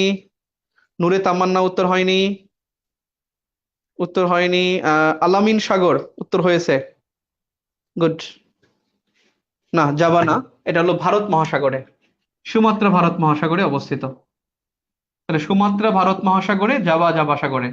সুমাত্রা ভারত মহাসাগরে অবস্থিত। এবারে বঙ্গোপসাগর আর মান্নার উপসাগর যোগ করেন। মান্নার উপসাগর যোগ করেন। বিভক্ত হয়ে গেল ভারত এবং শ্রীলঙ্কা। ভারত এবং শ্রীলঙ্কা পৃথক হয়ে গেল। এইখানে একটা প্রণালী 6 নম্বর দিয়ে, এটা হলো পক প্রণালী। পক প্রণালী। তাহলে পক প্রণালী যুক্ত করেছে বঙ্গোপসাগর এবং মান্নার উপসাগরকে, বিভক্ত করেছে ভারত এবং শ্রীলঙ্কাকে। এটা হলো পক প্রণালী। তাহলে আপনি প্রণালীর ঘরে আবার চলে যান, সেখানে গেলেই আপনি উত্তর করতে পারবেন 6 নম্বর দিয়ে পক প্রণালী। সংযুক্ত হলো, সংযুক্ত হলো বঙ্গোপ প্লাস মান্না, বঙ্গোপ প্লাস মান্না উপসাগর। বিভক্ত হলো ভারত ও চীন, ভারত মাইনাস চীন, ভারত মাইনাস চীন।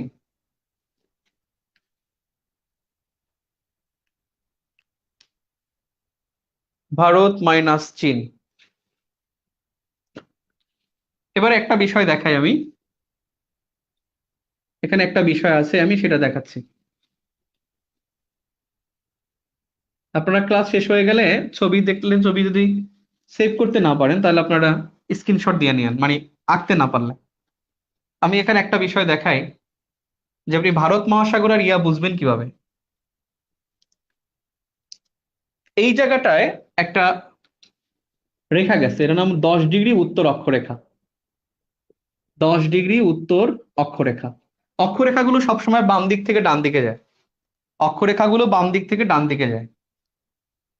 এখানে উত্তর গোলার্ধ দিয়ে গেলে উত্তর অক্ষরেখা হয়, আর দক্ষিণ গোলার্ধ দিয়ে গেলে দক্ষিণ অক্ষরেখা হয়।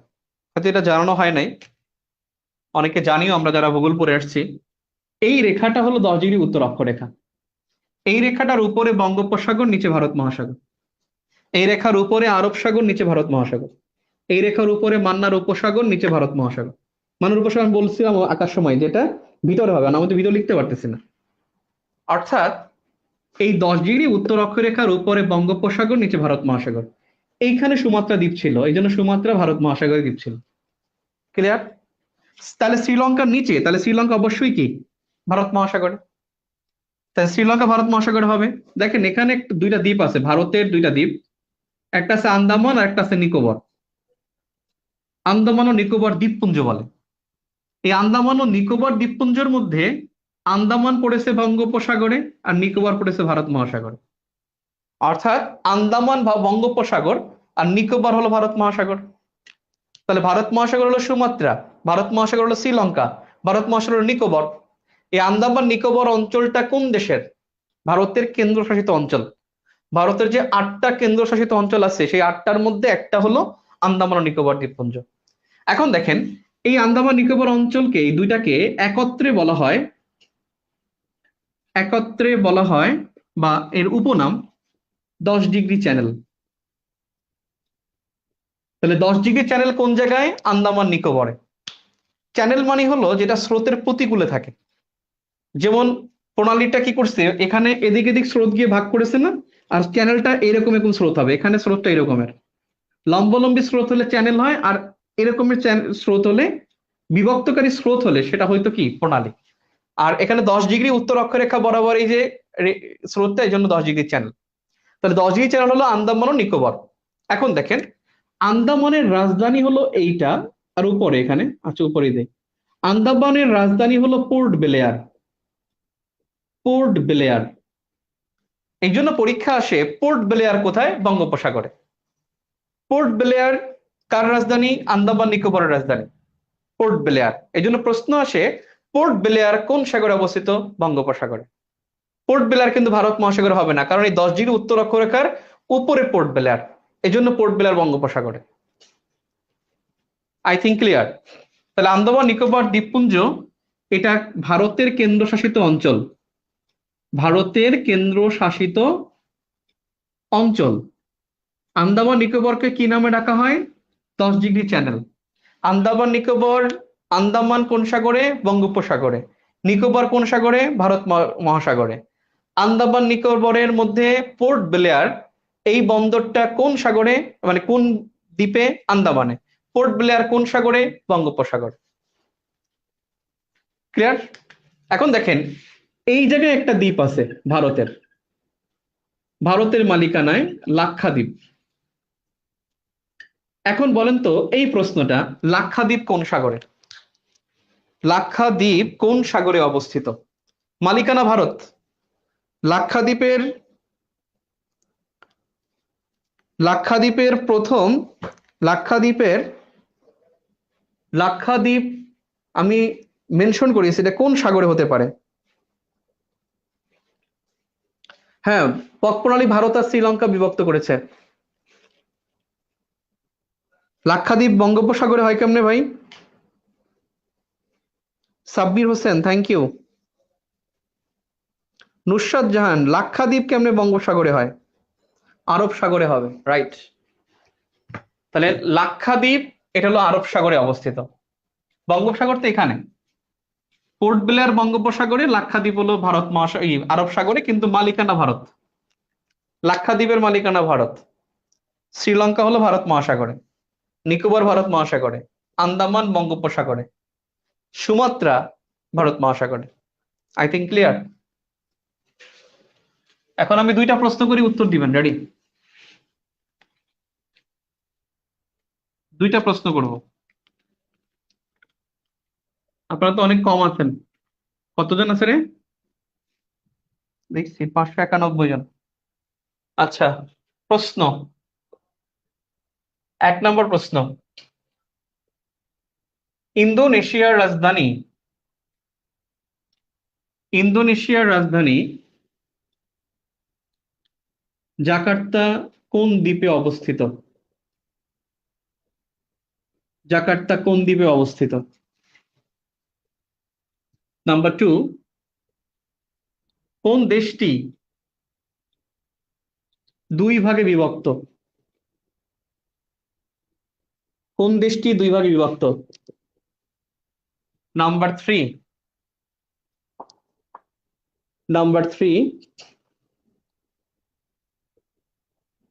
পোর্ট ব্লেয়ার কোন দেশের মালিকানায়? পোর্ট ব্লেয়ার কোন দেশের মালিকানায়? এই 3টা প্রশ্ন। 1, ইন্দোনেশিয়ার রাজধানী জাকার্তা কোন দ্বীপে? ইন্দোনেশিয়ার রাজধানী জাকার্তা কোন দ্বীপে?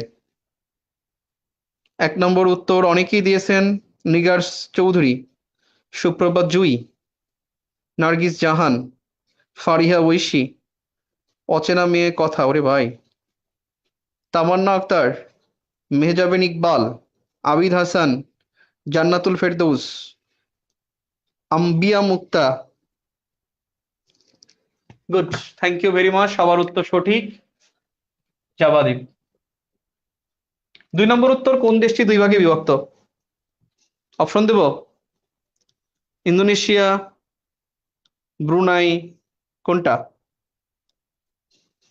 2 নম্বর উত্তর শাকিলা হক শাম্মী,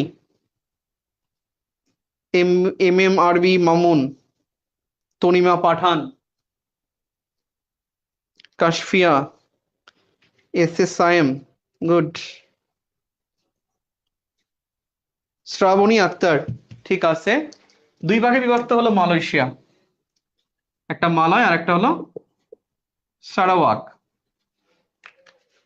পোর্ট ব্লেয়ার কোন দেশের মালিকানায়? পোর্ট ব্লেয়ার কোন দেশের মালিকানায়? Port Blair. মাকসুদা ইয়াসমিন উত্তর সঠিক। শিব্বির মোল্লা বলছে ইন্দোনেশিয়া। ফাহিমা আক্তার ফামি, আহারে ব্রুনাই হবে কেন, মালয়েশিয়া হবে না? মাহাদি হাসান ভারত। তমাস সাহা, তমা সাহা আল্লাহ। প্রমা সাহা বলছে বাংলাদেশ। পোর্ট ব্লেয়ার কোন দেশের মালিকানায়? পোর্ট ব্লেয়ার বাংলাদেশ হয় কেমনে? আন্দামান বঙ্গোপসাগরে, কিন্তু আন্দামান নিকোবর দুইটাই তো ভারতের না। তাহলে আন্দামানের রাজধানী পোর্ট ব্লেয়ার, তাহলে ওটা তো ভারতেরই হবে। আহারে, কি পড়াইলাম এতক্ষণ। ভারতের। ঠিক আছে, আমরা অনেকক্ষণ ক্লাস নিলাম এবং সকলকে অসংখ্য ধন্যবাদ। আইকন প্লাসের সাথে থাকবেন। 21 ব্যাচে যারা শিক্ষার্থী আছেন, 21 ব্যাচের শিক্ষার্থী 21-22 সেশন, তাদেরকে আমরা অ্যাডভান্স প্রোগ্রাম চালাচ্ছি এবং সেখানে আমরা ইন্টারমিডিয়েটের সাথে গুরুত্ব দিয়ে পড়াচ্ছি। আপনারা যারা 21 ব্যাচের আছেন তারা ভর্তি হয়ে যান আমাদের আইকন প্লাসে। আইকন প্লাস ফেসবুক পেজে, ওখানে গেলে আপনি ফোন নাম্বার পাবেন, সেখানে ফোন করবেন, ভর্তি হয়ে যান। এখন আমাদের একটা অফারও আছে, অর্থাৎ ভর্তি হয়ে যান 21-22 ব্যাচ শিক্ষার্থীরা। আর 20 ব্যাচে যারা আছেন তাদের জন্য আমরা একটা শর্ট প্রোগ্রাম চালু করার চিন্তা করতেছি ইনশাল্লাহ। ঠিক আছে, সকলকে অসংখ্য ধন্যবাদ। আবার সাথে থাকবেন, দেখা হবে। আজকের মতো এখানেই, আল্লাহ হাফেজ।